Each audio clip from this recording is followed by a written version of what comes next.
Hoje abordaremos sobre os três poderes. Nesse caso, falaremos sobre o poder executivo, o poder legislativo e o poder judiciário. Vamos nos centrar sobre os três poderes no Brasil, como que é organizado os três poderes dentro das instituições políticas brasileiras. A teoria da divisão entre os três poderes foi elaborada por Montesquieu.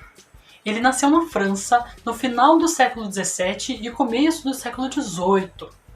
Ele viveu numa época em que o rei tinha um poder absoluto na sociedade. E, na obra O Espírito das Leis, Montesquieu defendia, então, a divisão do poder em três setores. Nesse caso, seria o executivo, o legislativo e o judiciário.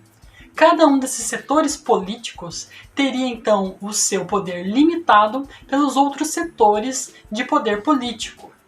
Nesse caso, Montesquieu defendeu, então, uma descentralização do poder e também defendeu um sistema de pesos e contrapesos, onde um poder não teria o absoluto na sociedade. Ele não seria absoluto, ele teria, então, o seu poder limitado, dentro do que lhe cabe na sociedade. Mas qual seria, então, a competência de cada um desses poderes políticos na sociedade? Podemos observar, então, que o executivo tem a competência, o poder de executar as leis, de fazer as políticas públicas, de administrar a máquina pública, administrar, então, os nossos impostos. E o legislativo, ele é o grupo, a instituição social que tem a competência, a função de elaborar as leis, de produzir as leis. E temos também, então, o judiciário, que tem a função social, tem a competência de julgar as leis e também de administrar os conflitos.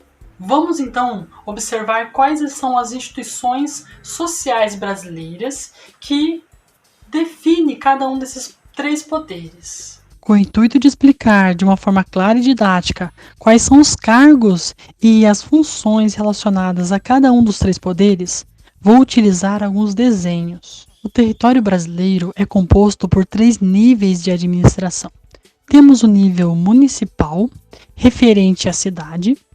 No meu caso, eu moro em Pinhais, então é a administração da cidade de Pinhais que interfere diretamente na minha vida. Outro nível de administração pública é a estadual. Neste caso, a cidade de Pinhais está dentro de um estado, o estado do Paraná. E o estado do Paraná possui um grupo de pessoas eleitas para administrar esse território. Por fim, temos o nível de administração federal, a União, que compõe então o nosso país. Temos então um grupo de pessoas eleitas para administrar todo o território nacional, para administrar o Brasil. Abordando agora sobre os cargos e as funções delimitadas a cada um dos três poderes, vamos falar inicialmente sobre o poder legislativo. No poder legislativo, temos o nível municipal, representado pelos vereadores, que criam e renovam leis de abrangência municipal e fiscalizam a prefeitura.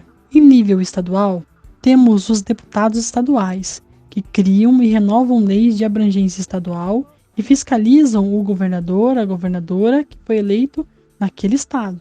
E, em nível federal, temos os deputados federais, que vão criar leis de abrangência nacional e fiscalizam a presidência. E também temos os senadores, que vão criar e renovar leis, e eles prezam pelos interesses dos estados onde eles foram eleitos e fiscalizam também a presidência. Para compreender melhor a função do poder legislativo, vamos pensar em alguns exemplos práticos. No nível municipal, os vereadores do município de Pinhais, cidade onde eu moro, aprovaram a Lei número 1658, de 24 de junho de 2015.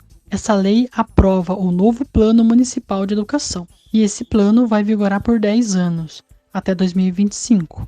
Nessa lei, no artigo 3, diz: são diretrizes do Plano Municipal de Educação, em consonância com o Plano Nacional de Educação, parágrafo 1, erradicação do analfabetismo, parágrafo 2, universalização do atendimento escolar.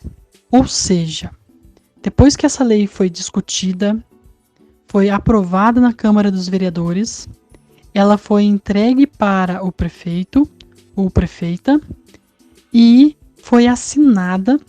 Dessa forma, a Prefeitura de Pinhais, na figura do secretário de Educação, fica responsável por organizar políticas públicas que promovam a erradicação do analfabetismo e a universalização do atendimento escolar.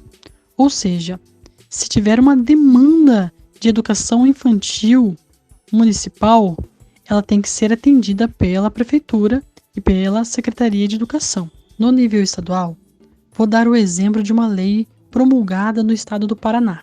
A Lei 19.198, de 26 de outubro de 2017, dispõe sobre a obrigatoriedade de implantação pelas empresas operadoras de cartões de crédito e débito de máquinas adaptadas para pessoas com deficiência visual.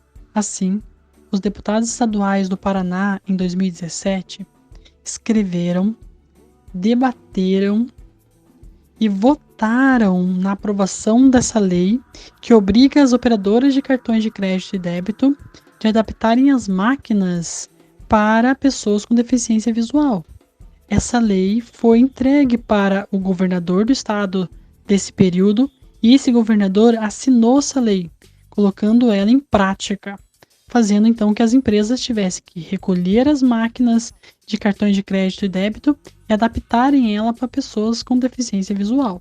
No nível federal, vou dar o exemplo de uma lei que consta na Constituição da República Federativa do Brasil. A Constituição, no artigo 6, diz: são direitos sociais a educação, a saúde, a alimentação, o trabalho, a moradia, o lazer, a segurança, a previdência social, a proteção à maternidade e à infância, a assistência aos desamparados na forma desta Constituição.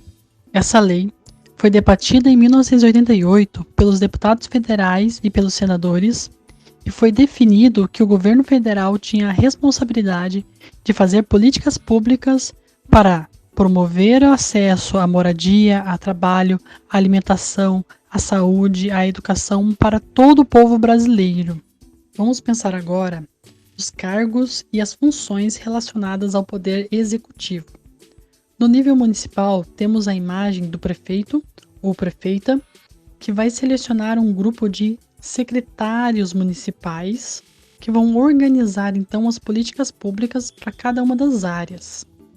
Podemos então pensar na questão do secretário da Educação, que vai definir as medidas e as políticas públicas relacionadas à educação do município. Também temos o secretário municipal de Saúde, que vai organizar as políticas públicas com base no recurso que o município dispõe para a saúde, para realizar com a população do município. Pode-se pensar que o prefeito e sua equipe de secretários municipais são responsáveis pela administração dos recursos públicos, dos nossos impostos, e pela implementação de políticas públicas para melhorar o bem-estar dos cidadãos do município. O prefeito e os secretários municipais são responsáveis por melhorar a infraestrutura da cidade, melhorando o saneamento básico, a pavimentação das ruas municipais, a estrutura dos CMEs, dos Centros Municipais de Educação Infantil, a estrutura do posto de saúde municipal, tudo isso para melhorar as condições de vida dos cidadãos que vivem naquele município. O Poder Executivo, neste caso os prefeitos e secretários municipais, devem respeitar o orçamento municipal, ou seja, eles não podem gastar mais do que arrecadam com os impostos dentro do município. Cabe aos vereadores fiscalizar se as contas públicas estão corretas. No nível estadual, temos a figura do governador ou governadora, que vai selecionar um grupo de secretários do estado. Ele é responsável pela educação estadual, nesse caso a administração dos colégios estaduais, pela pavimentação das rodovias estaduais, pelas políticas econômicas de cunho estadual, elaborar políticas públicas de assistência social, desenvolvimento rural, que vão contribuir então com o desenvolvimento do Estado. No nível federal, temos o cargo de presidente. O presidente irá selecionar um grupo de ministros que irão implementar ações de caráter nacional com o intuito de desenvolver o país.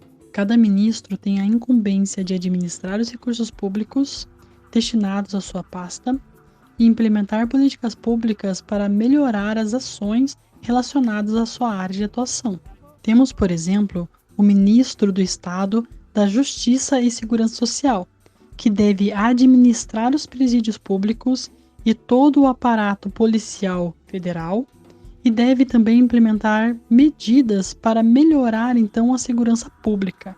Temos o ministro do Estado da Educação, que deve então administrar as universidades federais, os institutos federais de educação e deve também implementar políticas públicas para melhorar o desenvolvimento da educação brasileira.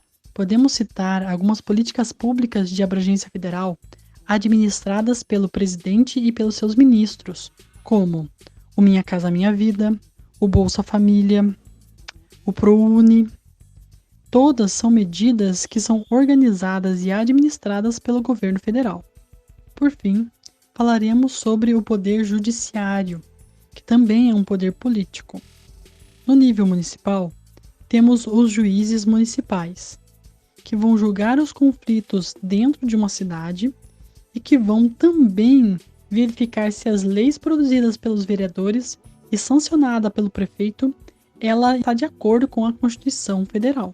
Em nível estadual, temos os tribunais regionais, que vai administrar os conflitos dentro do estado e julgar se alguém feriu uma lei do estado. E no nível federal, temos o Sistema Judiciário Federal, composto pelo Superior Tribunal Federal, Conselho Nacional de Justiça, Superior Tribunal de Justiça, Superior Tribunal Militar, Tribunal Superior do Trabalho, Tribunal Superior Eleitoral, entre outros, que vão administrar os conflitos a nível federal e julgar se uma pessoa infringiu uma lei federal, no caso, infringiu a Constituição Federal. Espero que vocês tenham compreendido o conteúdo. Fique com as referências e um grande abraço!